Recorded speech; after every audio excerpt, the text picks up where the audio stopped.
এক বক্তা বলেছে রাসূলুল্লাহ সাল্লাল্লাহু আলাইহি সাল্লামের সিনা চাক নাকি মিথ্যা বানোয়াট। এই কথা বলছে যে মৌলবী, তার ঈমান নষ্ট হয়ে গেছে।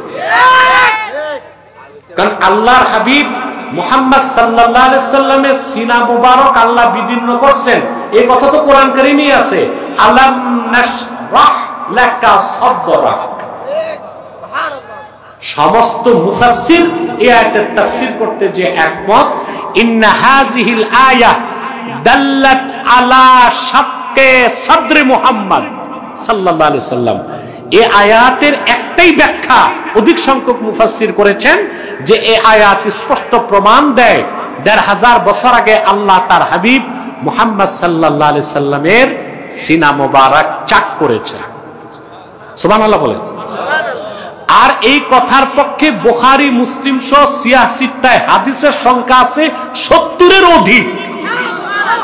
এখন যদি কেউ বলে সিনা চাকের ঘটনা মিথ্যা, তার তো ঈমান নষ্ট হয়ে গেছে, এবং তাকে ঈমানও দোহরাতে হবে, তার স্ত্রীর সাথে তার নিকাহও দোহরাতে হবে।